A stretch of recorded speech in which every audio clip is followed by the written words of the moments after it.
대부분의 사람들은 조금만 힘들어도 앓는 소리를 합니다. 하늘도 참 무심하시지. 내 팔자는 왜 이 모양일까? 그런 분들께 말씀드리겠습니다. 지금의 고통을 진지하게 마주하고 먼저 받아들이는 법을 배우세요. 그리고 천천히 해결책을 찾으세요. 대부분의 반응은 이럴 겁니다. 지금 고생을 하고 있지 않으니까 그럼 배부른 소리를 하는 거예요. 이런 댓글을 남긴 여성분이 있습니다. 스승님, 또 돈을 사기당했어요. 하루 종일 신세한테만 합니다. 매일 이런 댓글만 남기는 사람이 자기 할 일은 제대로 했을까요? 아닐 겁니다. 노력 없이 해결되기만을 바라는 건 일종의 도둑놈 심보라고 할 수 있습니다. 당신들은 착하잖아. 나처럼 힘들고 가난한 사람을 조금이라도 도와줘야 하는 거 아니야? 조금씩 돈을 모아서 주면 되잖아.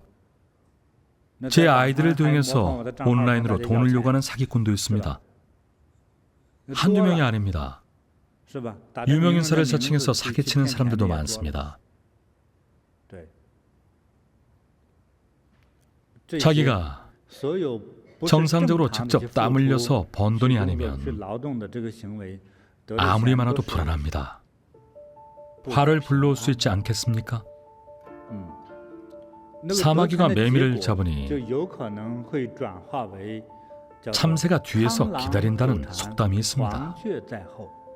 떳떳하지 못한 방법으로 겨우겨우 재물을 손에 넣어도 불안합니다. 사마귀가 매미를 잡는 순간 참새가 그 둘을 노리고 있을 테니까요.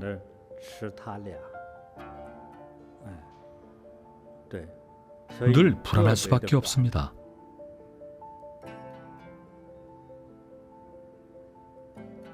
주원장의 일화도 같은 맥락입니다. 수많은 시련을 겪었습니다. 온갖 불행한 일들이 한 사람한테 몰리면서 오히려 목숨 걸고 필사적으로 달려드는 절박함을 자극한 겁니다.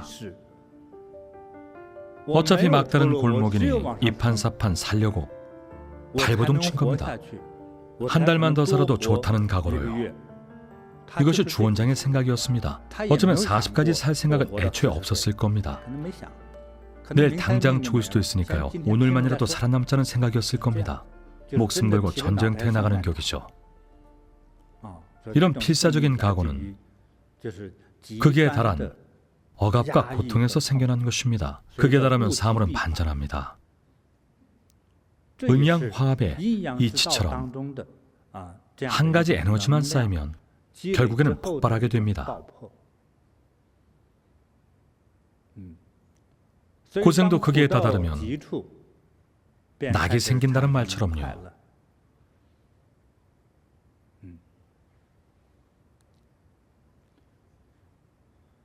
천천히 생각하면서 들으세요. 천천히 배웁시다. 고생이 극에 다다른 그 끝에 이르렀을 때 모든 네가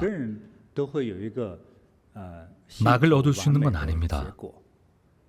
고생을 이겨내지 못하고 죽는 사람도 있습니다. 에너지가 부족하기 때문입니다. 굶어 죽거나 화병에 죽거나 혹은 스스로 목숨을 끊는 경우도 있습니다.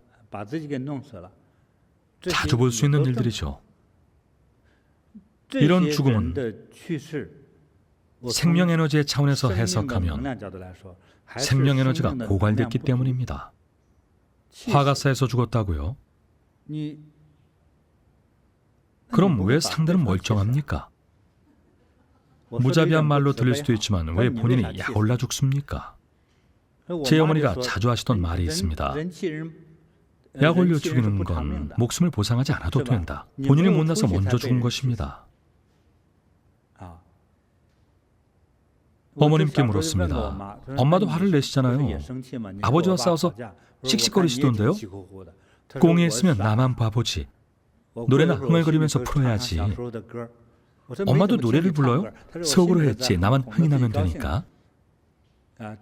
30분 전만 해도 신세한탄하며 울던 어머니가 가족들 밥 차린다고 분주합니다. 어서 와서 식사하세요. 여보, 밥 따뜻할 때 어서 와서 한술 뜨세요. 아버지도 멋쩍게 한마디 건넵니다. 당신 울려서 미안해. 좀 풀렸어? 풀리고 말고 그럼 약 올라 죽기라도 하게? 그렇게 넘어갔습니다. 어머니는 항상 이렇게 말씀하셨죠. 개똥밭에 굴러도 이승이 좋다. 아무리 위대하고 명예로운 죽음일지언정 죽으면 아무 소용없습니다. 이 세상을 다시는 느낄 수 없습니다. 이 세상을 사랑하고 아이, 가족 등 사랑하는 사람이 있기 때문에 잘 살려고 노력해야 합니다. 살아남기 위해서는 스스로 해탈하고 웃으면서 넘기는 법을 배워야 합니다. 이러한 것을 배워야 합니다. 제 아버지는 어머니를 약올리는데 실패했습니다. 그럼 된 거 아닙니까? 제 가족의 실제 상황을 말씀드린 겁니다. 집안 후물까지 드러냈네요. 어머니가 남긴 명언이 있습니다. 개똥밭에서 굴러도 이승이 낫다. 상황 자막으로 꼭 넣어주세요. 개똥밭에 굴러도 이승이 낫다.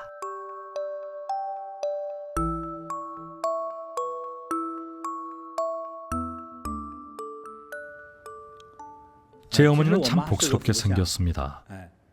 큰 눈은 아니었는데 눈이 작으면 어떤 장점이 있을까요? 새어나가는 틈이 작아서 에너지 저축에는 제격입니다. 그래서 저를 낳으신 거죠. 그리고 눈썹에는 사마귀가 하나 있는데 먹물 속에 숨긴 구슬처럼 득남할 수 있는 귀한 상입니다. 어쨌든 어머니보다 제 팔자가 좀 폈으니까요. 전 세계 수많은 나라를 다 돌아다녔죠. 저희 마을 통틀어서 저 혼자만 해외에 나갔습니다.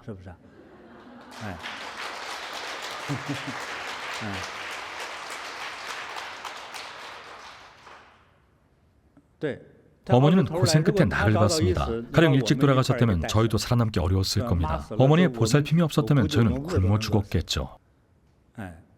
개똥밭에 굴러도 이승이 낫다라는 신념 하나로 어머니는 끝까지 버텼습니다. 세상의 모든 어머니는 위대합니다.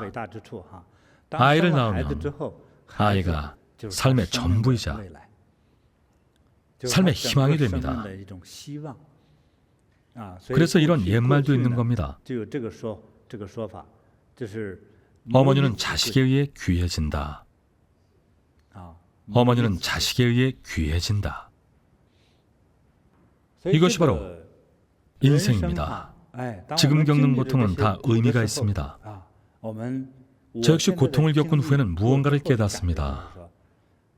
먼저 지금 겪는 고통, 번뇌, 스트레스를 외면하지 말고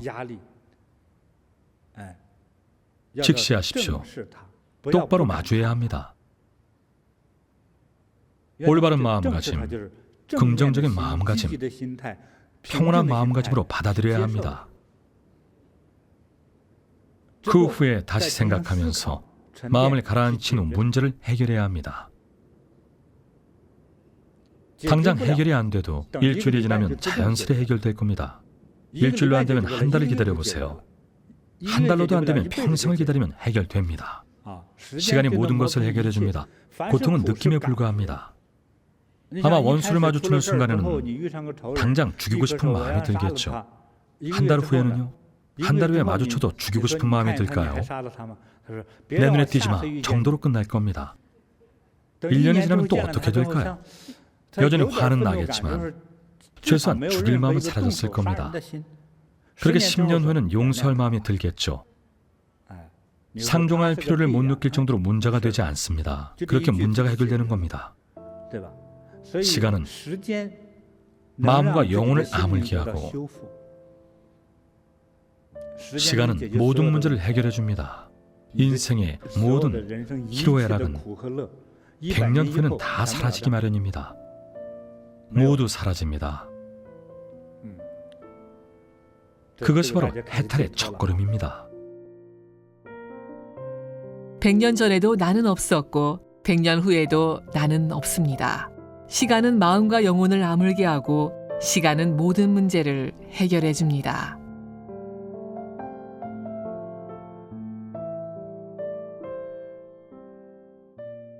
지금까지는 고통에 관한 이야기였습니다. 그렇다면 좋은 일이 생길 때는 어떤 점을 주의해야 할까요? 즐겁고 행복한 것처럼 느껴지는 일이 생겨도 경계를 늦추지 말고 신중해야 합니다. 겉으로 좋아 보인다고 해서 꼭 좋은 것만은 아닙니다. 반드시 좋은 건 아닙니다. 오히려 나쁜 결과를 초래할 때가 많습니다. 아이가 생기자나 힘들어하는 젊은 부부들은 나중에 재산을 조금 모으면 아이를 가지려고 온갖 노력을 합니다. 꿈에 그리던 아이가 태어나면 아이를 신주단지 모시듯 애지중지합니다. 아이가 없을 때는 돈을 잘만 모았는데 아이가 28살이 되니 모두 탕진합니다. 피땀 흘려 모은 돈을 아이가 28살이 되기도 전에 다 써버립니다. 그때는 화병으로 죽을 지경이 될 겁니다. 이렇게 될 줄 알았더라도 아이가 태어났을 때 그렇게 기뻐했을까요? 아이에게 너무 비싼 선물을 주지 마세요. 적당한 것이 가장 좋습니다. 10만 원짜리보다 1,000원짜리를 사주세요. 비싸다고 아이에게 다 좋은 건 아닙니다.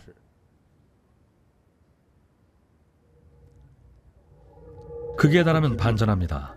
그래서 좋은 일이 생겨도 신중해야 합니다. 어느 한쪽에 치우치지 않는 지혜가 필요합니다. 예를 들면 오늘 남자친구를 사귀었는데 꽃 한 송이를 선물했다고 무슨 꿍꿍이가 있지? 라고 의심하면 바로 헤어지겠죠. 사례 판단은 잘해야 합니다. 이런 선물은 인지상정입니다. 사랑이든 사랑 간의 정이든 아니면 결혼 생활이든 다스리고 지킬 줄 알아야 합니다. 원래 사랑에 눈이 멀면 달콤한 거짓말을 하기 마련입니다. 꽃을 선물 받았으면 꽃병을 담내려주는 법을 알아야 합니다. 지나치지만 않으면 됩니다. 아니면 저희 어머니처럼 만두 한 소트 선물하세요. 소박하긴 하지만 진심만 담겨 있으면 뭔들 안 되겠습니까? 가식으로 대하지 마세요. 역으로 상대가 가식일 때는 오히려 할머니들처럼 더 차분하고 느긋해야 합니다. 그러면 자신의 충동과 상대의 맹목적인 화까지 가라앉힐 수 있습니다. 차분해질 때까지 가라앉혀야 큰 사고를 모면하고 서로의 인성을 정확히 꿰뚫어 볼 수 있습니다. 그래서 모르는 척 멍청한 척하는 게 오히려 더 지혜로운 대처입니다. 장미 한 송이를 선물 받았다고 명품백이나 명품 시계를 사줄 필요는 없습니다. 과유불급입니다. 그럴 필요가 없습니다. 노골적으로 표현하지 마세요. 나한테 잘해주는 거 혹시 뭘 바라고 그러는 거야? 꼭 다 무엇을 바라는 게 있어서 잘해주는 건 아닙니다. 혹은 오늘 횡재에서 얻은 돈 때문에 나중에 꼭 재난이 덮치는 것도 아닙니다. 꼭 그렇다고 단정할 수 없습니다. 이처럼 세상 만물의 이치는 음양의 화합을 근간으로 합니다. 사물은 극에 달하면 반드시 반전합니다. 만약 여러분의 통장에 집 한 채 살 돈도 없다면 큰 문제가 생길 확률은 높지 않습니다. 집 살 돈 없이 가난하던 사람이 어느 날 집 반 채 살 돈이 생기면 그때부터 사건이 터지기 시작합니다. 여러분의 형제나 친가 친척들 또는 외가 친척들이 가만히 있지 않을 겁니다. 어떤 일이 생길까요? 돈을 빌리거나 사기를 치려고 하겠죠.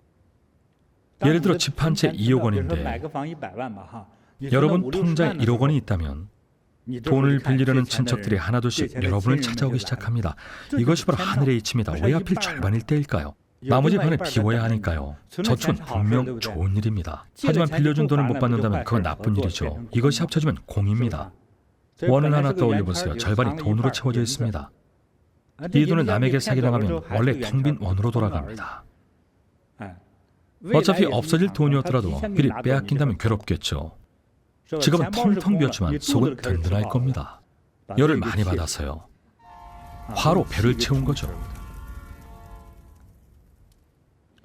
이 이치를 말씀드린 이유는 형제자매들 사이에 분란을 일으키려는 것이 아니라 이것이 바른 이치이기 때문입니다. 그렇기 때문에 형제들이 잘 지내려면 정말 목숨이 오가는 상황이 아니라면 절대 서로 돈을 빌리지 마세요.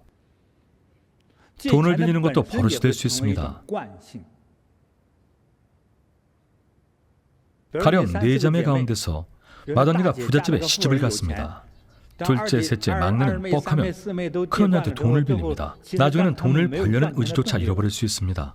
노점상을 차리자니 춥고 얼굴도 팔리고 환경 미연을 하자니 체면이 안 서고 그러다 결국은 맏언니를 찾아가 울며 불며 온갖 불쌍한 척해서 언니의 적선을 받아내는 거죠. 돈을 쉽게 얻는 겁니다. 그러면 맏언니는 평생 동안 동생들을 피할 겁니다. 보면 돈을 줘야 하니까요. 안 그렇습니까? 버릇이 됩니다. 동생을 도운 게 아니라 해친 것입니다. 그러니 형제자매일수록 절체절명의 순간 외에는 동거래는 하지 마십시오. 자기 손으로 보십시오. 문제가 터지면 스스로 해결하세요. 문제 해결 능력에서 돈을 버는 능력에 이르기까지 스스로 하는 습관을 길러야 에너지가 생깁니다. 주원장이 어떻게 황제까지 됐습니까? 전쟁에 뛰어난 인물이 전쟁터에서 싸우는 것 외에는 살 길이 없었으니까요. 그래서 목숨 걸고 싸운 것입니다. 그 당시 진우령은 5, 60만 명의 군대를 거느리고도 왜 주원장의 3만 병사한테 참패를 당한 것일까요? 진우령은 부족한 게 없었으니까요. 5, 60만 명의 군부대가 있는데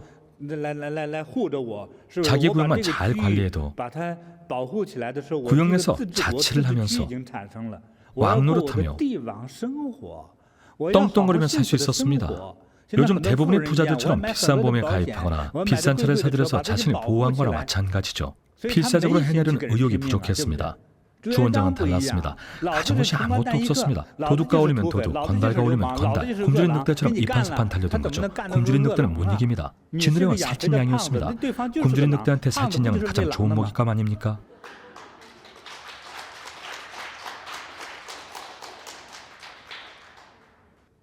아니라면서 벗어나야 합니다. 살이 오른 돼지나 양이 늑대를 마주치면 10중 8구 늑대의 먹잇감이 됩니다. 아무리 무리를 지어다녀도 소용없습니다. 내면의 정체성이 바로 서지 않는 한 결과는 똑같습니다. 그래서 초년 시기의 주원장은 자신은 날카로운 칼로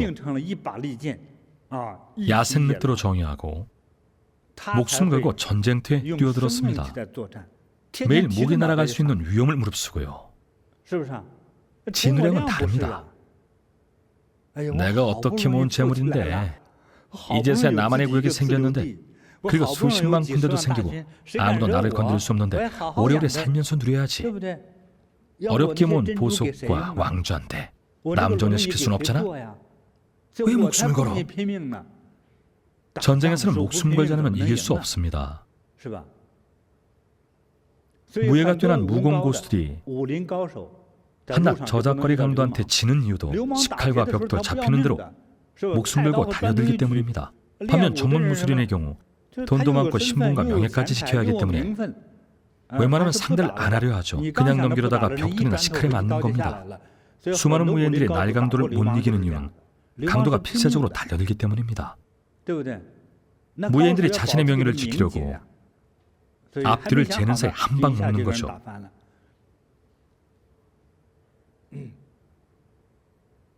하지만 죽자고 덤비는 사람도 상대는 있습니다. 굶주린 늑대입니다. 모조리 먹어치우니까요. 뛰는 놈 위에 나는 놈이 있는 법입니다. 더 독한 놈한테는 상대가 안 됩니다. 중국 영화들을 보면 조직 폭력배들 속에서도 무술이 좋은 사람보다 죽자고 덤비는 사람이 더 무섭습니다. 이 또한 많은 일반인들의 심리이기도 합니다. 인생길이 힘들다 느껴질 때, 내 운명은 왜 이럴까 한숨만 나올 때 지금의 고통을 가만히 받아들이는 법을 배워야 합니다. 좋은 일이 찾아왔을 때 횡재했다고 느낄 때도 마찬가지입니다. 이럴 때일수록 더 신중하게 그 일을 바라보아야 합니다. 세상 모든 일은 음양이 한데 어우러져 있고 우리의 운명도 음양의 이치를 피해갈 수 없습니다. 그래서 음양론을 더 깊이 살펴볼 필요가 있습니다. 양은 음을 품고 음은 양을 품는다. 음과 양은 서로 영향을 미치며 생겨나고 변화합니다. 주역에서 말하는 것처럼 음과 양은 스스로 변화합니다. 여러분의 마음가짐, 통장 잔고, 여러분의 체력, 감정, 오늘 먹은 음식, 오늘 만난 사람, 이 모두가 여러분의 생명에너지에 영향을 미칩니다.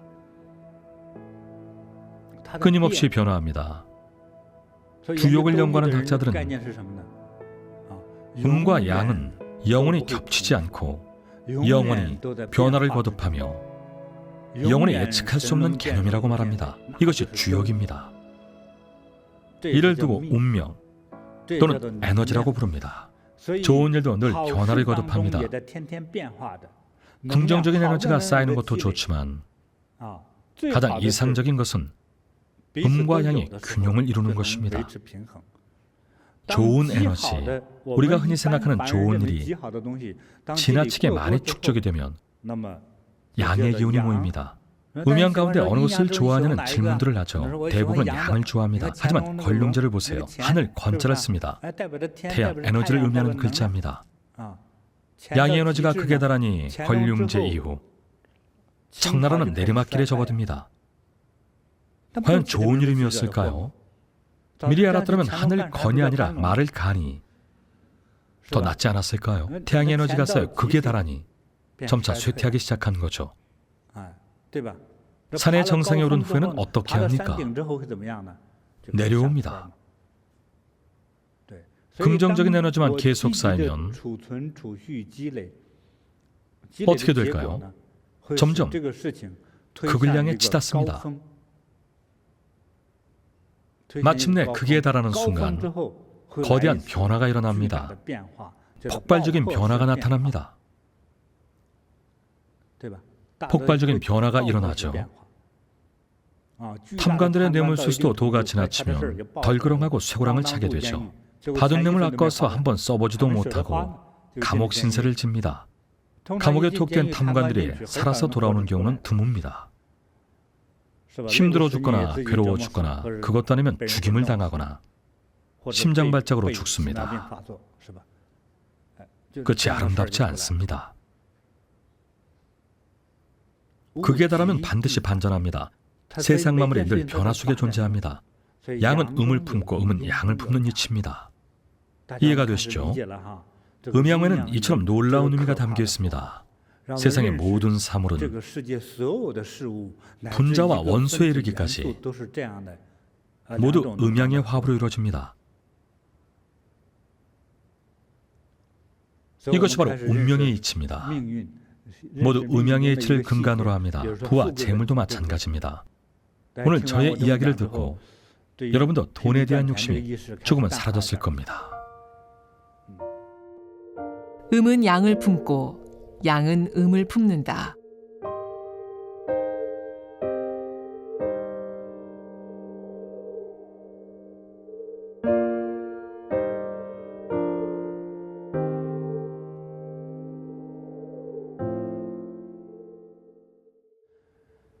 자녀를 키우는 부모님들께 당부드립니다.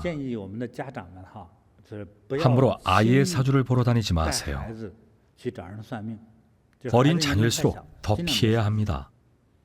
사주를 보는 점쟁이들은 저마다 다른 에너지를 가지고 있기 때문에 자칫 다른 점괘를 내놓을 수도 있습니다.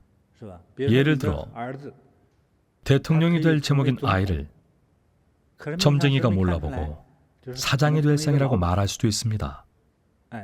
이런 경우는 대통령이 될 아이의 앞길에 걸림돌을 놓는 것과 다름없습니다. 운명의 걸림돌인 셈입니다. 이런 상황이 벌어지면 안 되겠죠. 만약 의지력이 약한 아이에게 장차 대통령이 될 것이라고 말해주면 이런 생각을 할 겁니다. 나는 대통령이 될 사람인데 왜 맨 무시하고 때리거나 잔소리만 하는 거지? 왜 시험 얘기만 하고 말이야? 이러면 안 되는 거 아니야? 안 되겠다. 엄마는 내 발을 씻겨주고 아빠는 나 대신 숙제를 해줘. 만약 아이가 바라는 대로 해준다면 그건 아이를 망치는 지름길입니다. 내가 이렇게 좋은 팔자를 타고났는데 굳이 고생할 필요가 없다고 생각합니다. 점괘가 좋지 않아도 문제는 생깁니다.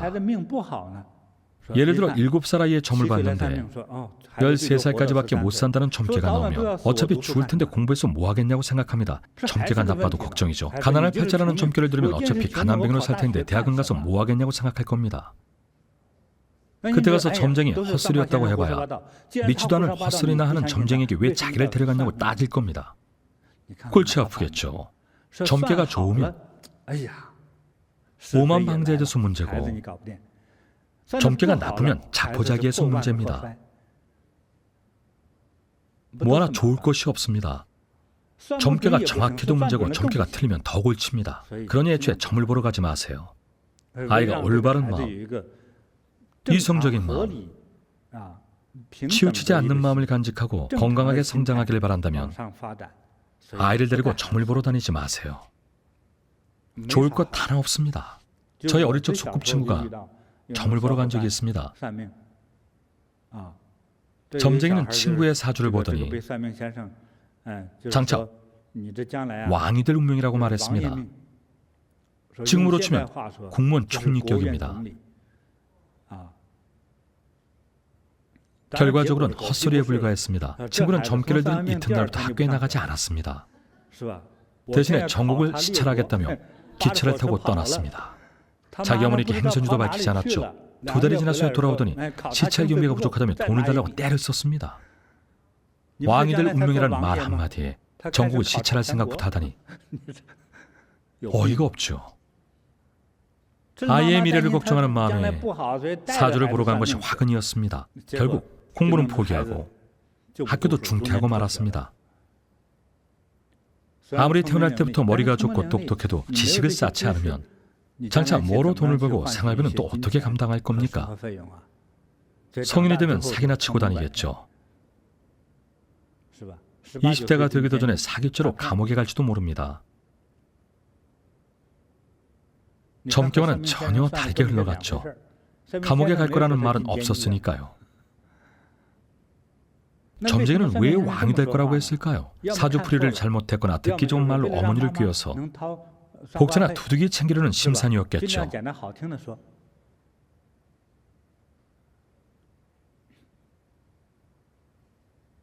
그런 이유였을 겁니다. 그러니 여러분은 이런 실수를 저지르지 마세요. 저의 개인적인 생각이긴 하지만 여러분의 경각심을 일깨우고 도움을 드리기 위해서 말씀드렸습니다. 사람의 인생은 그 누구도 한치 앞을 내다보지 못합니다. 그렇기 때문에 타고난 팔자와 운명을 미리 알고 싶어 합니다.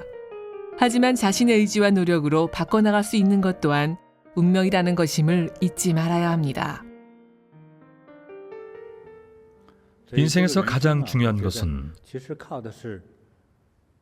자신의 본분을 지키면서 자신이 해야 할 일을 착실하고 성실하게 해내는 것이라고 생각합니다.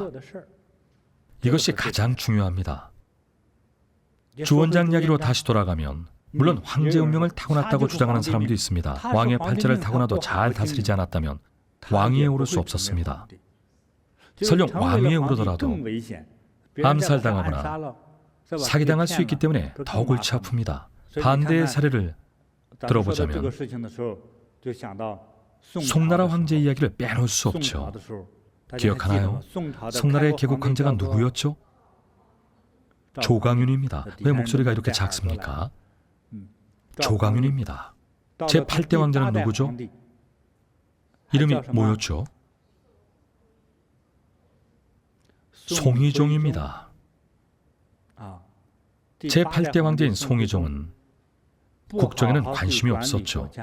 오늘 송희종의 잘못을 같이 짚어봅시다. 송희종은 걸출한 예술가였습니다. 그의 제자가 그린 작품이 중국 고대의 명화로 이름을 떨치고 있는 것만 봐도 알 수 있습니다. 하지만 화가와 황제 두 역할 가운데서 하나만 선택하라고 한다면 어느 것이 더 중요할까요? 화가는 종이 위에 자기가 원하는 작품을 그리는 혼자 찍는 모노드라마입니다. 잘 그리든 못 그리든 자기 마음에 들면 됩니다. 이것이 화가의 직업 특성이죠. 그래서 화가들의 난해한 작품을 보면 관객들은 이게 뭐냐고 되묻지만 화가들은 자기 만족에 취했습니다. 아는 만큼 보이는 거라면 작품성을 모른다고 주장합니다. 본인은 자기 작품에 흠뻑 빠져 있습니다. 가장 전형적인 예가 바로 피카소죠. 하지만 황제는 화가와 어민이 다른 신분, 다른 직업입니다. 황제란 나라를 잘 다스리고 민생을 돌봐야 합니다. 또한 한 나라의 수장으로서 외적의 침략으로부터 나라를 지킬 책임이 있습니다. 화가 놀이를 마음껏 해보지도 못하고 시작한 그림을 완성하지도 못한 채 송유종은 포로로 잡혀갔습니다. 아들도 같이 잡혀갔죠. 황제가 잡혀갔으니 나라가 반동강이 난 겁니다.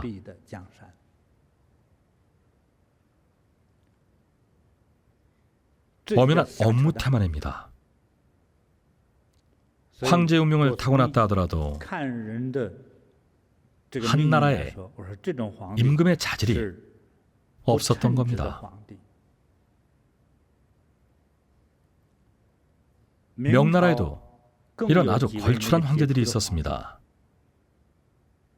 20년 동안 황궁에서 오로지 목공일에만 전념한 채 국정관리는 뒷전이었습니다. 27년 넘게 대신들의 얼굴 한번 못 본 황제였습니다. 명나라의 가정자는 도교의 연단술에 심취하여 신선이 되겠다고 정사를 돌보지 않고 나란히를 뒷전으로 했습니다. 직무유기형 수장인 거죠.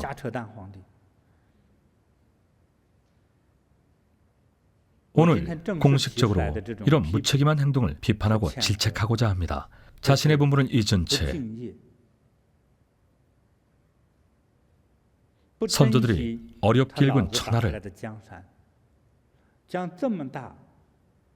인구 수억 명인 나라를 그리고 수많은 백성의 행복을 도모해야 하는 중요한 책임을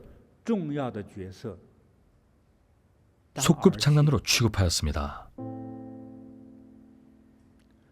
그래서 창업자는 피와 땀, 심지어 목숨으로 싸우지만 가업을 물려받은 후손은 가산이 써도 줄지 않는다고 생각합니다. 주어진 역할과 직책에 최선을 안 했기에 북송의 제8대 황제인 송희종은 죽음의 화를 초래한 것입니다.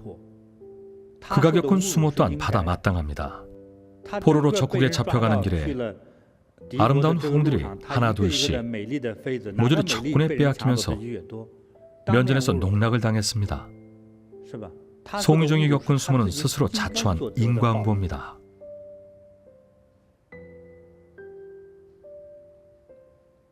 명나라의 몇몇 황제들이 정사를 외면하면서 강대한 명나라를 멸망시켰습니다. 명나라의 개국 황제 주원장은 수많은 사람을 죽이고 나라를 세웠습니다. 제2대 황제 역시 명성이 자자한 영락제입니다. 모두 천하의 명성을 떨친 인물들이죠.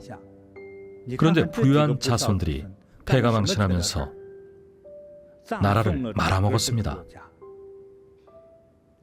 주어진 자리와 역할에 최선을 다하지 않았습니다. 정신을 바짝 차리고 살얼음 판 걷듯이 신중하게 나라를 다스리지 않았습니다. 정사를 자신과는 별개인 일로 치부하였던 겁니다. 왜 이런 마음가짐을 가졌을까요? 고생한 적이 없었기 때문입니다. 서민의 삶을 살아본 적도, 적군에 감금당한 적도, 호되게 맞은 적도 없습니다. 서민 자제들처럼 학교 왕따를 당해본 적도, 어머니가 목 졸려 죽는 것도 본 적이 없습니다. 그래서 이런 못난 자식이 태어난 겁니다. 제가 그렸던 그림은 인과의 화합을 뜻하기도 합니다. 음양은 인과의 화합이라고 할 수 있습니다.